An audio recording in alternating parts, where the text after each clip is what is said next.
दोस्तों, महाभारत युद्ध की तस्वीर जब भी आपने देखी होगी उसमें भगवान श्री कृष्ण को सारथी के रूप में ही पाया होगा। दरअसल महाभारत के महायुद्ध से पहले ही श्री कृष्ण ने कह दिया था कि वह महाभारत के महायुद्ध में शस्त्र नहीं उठाएंगे और न ही युद्ध करेंगे। पूरे महाभारत के दौरान कई विषम परिस्थितियां आई, लेकिन श्री कृष्ण स्थिरचित्त बने रहे और उन्होंने अपना सुदर्शन चक्र नहीं चलाया, नहीं किसी से युद्ध किया। दोस्तों, महाभारत काल में एक से बढ़कर एक शक्तिशाली योद्धा हुए थे।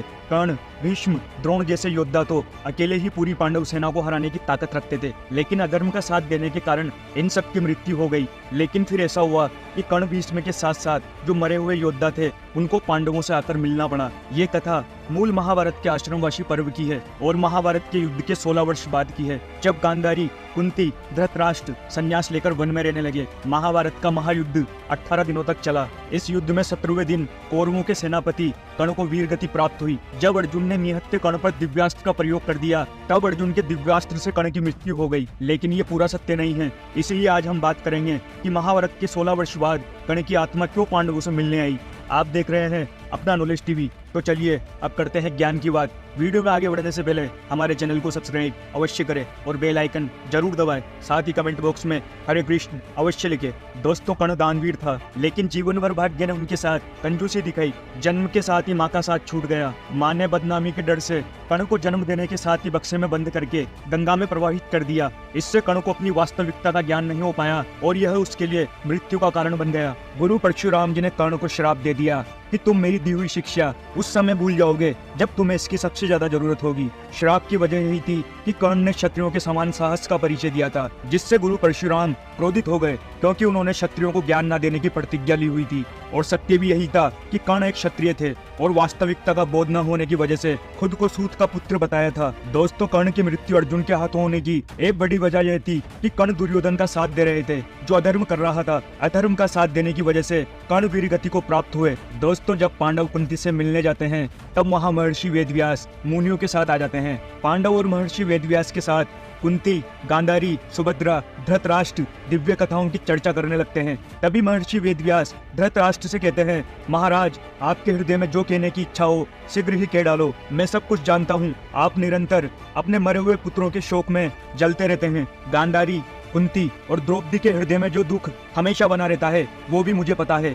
श्री कृष्ण की बहन सुभद्रा अपने पुत्र के मारे जाने के बाद जो दुख मन में धारण करती है, मैं उससे अनजान नहीं हूँ। मैं आप सभी की समस्या को दूर करने के लिए आया हूँ। बताइए, आपको कौन सा वरदान प्रदान करूँ। वेद व्यास जी की बात सुनकर धृतराष्ट्र ने कुरुक्षेत्र युद्ध के बारे में बताया कि कैसे दुर्योधन की मूर्खता के कारण कई सारे योद्धा मारे गए। दूसरे देशों के राजा दुर्योधन की सहायता करने के लिए आए थे, वह भी मृत्यु के घाट उतार दिए गए। धृतराष्ट्र की सारी बातें सुनकर वहाँ बैठे सभी लोग मरे हुए योद्धाओं के बारे में सोचकर शोक करने लगे। ये सारी बातें सुनकर माता गांधारी वेदव्यास से कहती है कि मेरे पुत्रों को मरे हुए 16 वर्ष बीत गए हैं, लेकिन राजा धृतराष्ट्र आज भी अपने पुत्रों के शोक में हैं। वह आज भी उनके शोक में विलाप करते हैं। आप तो अपने तपोबल से दूसरी सृष्टि का निर्माण भी कर सकते हो, तो एक बार राजा धृतराष्ट्र को उनके मरे हुए पुत्रों से मिलाना आपके लिए कौन सी बड़ी बात है। द्रौपदी मुझे अपनी सारी पुत्र वधु में सबसे अधिक प्रिय है। इस बेचारी के भाई, बंधु, पुत्र सभी मारे गए हैं, जिससे यह बहुत दुखी रहती है। श्री कृष्ण की बहन सुभद्रा हमेशा अपने पुत्र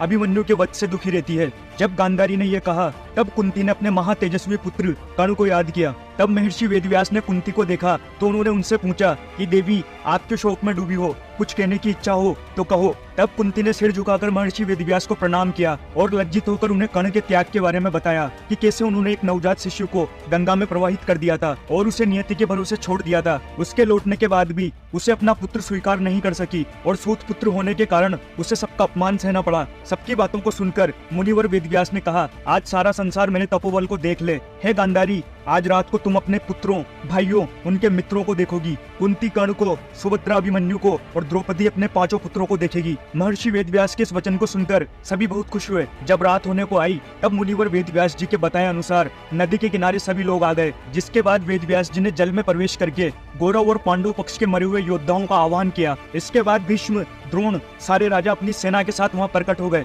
वह सभी पुत्रों और सैनिकों सहित बाहर आए। द्रौपदी के 5 पुत्र अभिमन्यु और घटोत्कच भी जल से प्रकट हो गए। कर्ण और शकुनी धृतराष्ट्र के पुत्र दुर्योधन और दुशासन आदि भी जल से बाहर आ गए। पांडव अपने भाई कर्ण को देखकर फूट फूट कर रोए, क्योंकि जब कर्ण जीवित थे तब उन्होंने कभी भी उनका सम्मान नहीं किया था, क्योंकि कर्ण की मृत्यु के बाद ही उन्हें पता चला था कि वे उनके बड़े भाई थे, और इस सच को जानकर ही युधिष्ठिर ने नारी जाति को श्राप दिया था। इसके बारे में विस्तार से बात करेंगे। अभी फिलहाल अपनी कथा पर वापस आ जाते हैं। कर्ण से दोबारा मिलने के कुछ समय के बाद पांडवों का दुख दूर हो गया। इसके बाद सभी पांडव कर्ण से प्रसन्नता पूर्वक मिलकर बड़े भाई जैसा प्रेम करने लगे। इसके बाद वे अभिमन्यु और द्रौपदी के 5 पितरों से मिलकर बहुत खुश हुए। वहाँ सारे योद्धा एक दूसरे से मिलकर बेहद प्रसन्न हुए।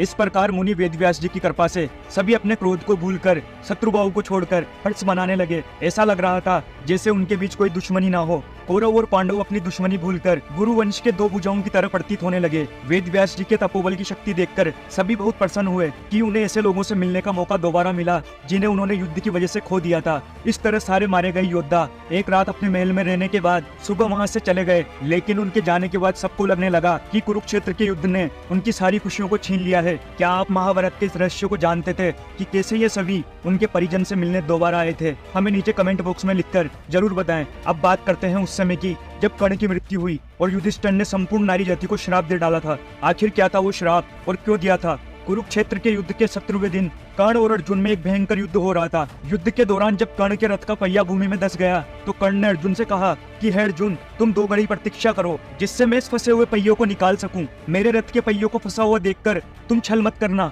हे कुंती कुमार, जिस मार्ग पर कायर चला करते हैं तुम उस मार्ग पर मत चलना, क्योंकि तुम एक कुशल योद्धा हो। तुम्हें तो अपने आप को और भी ज्यादा श्रेष्ठ साबित करना चाहिए। इसलिए जब तक मैं इस फंसे हुए पहियों को निकाल रहा हूँ तब तक तुम रथ पर चढ़कर मुझ पर प्रहार मत करना। दोस्तों, कर्ण का वध करने से पहले अर्जुन ने कर्ण को अपने रथ का पहिया निकालने के लिए 2 घड़ी का समय दिया था। लेकिन कर्ण की मृत्यु के बाद फिर भी कर्ण का शरीर सूर्य के समान चमक रहा था। शेर की मृत्यु के बाद भी हिरण जिस तरीके से उसे देखकर भयभीत हो जाते हैं, उसी प्रकार कर्ण की मृत्यु के बाद भी उनके शरीर को देखकर पांडव भयभीत हो गए थे। तो दोस्तों, आपको हमारे द्वारा दी गई जानकारी अच्छी लगी हो तो आप हमारी इस वीडियो को लाइक और चैनल को सब्सक्राइब जरूर करें। तो मिलेंगे अगली बार एक नई खास वीडियो के साथ। तब तक के लिए देखते रहिए संपूर्ण ज्ञान का केंद्र बिंदु अपना नॉलेज टीवी। Thank you.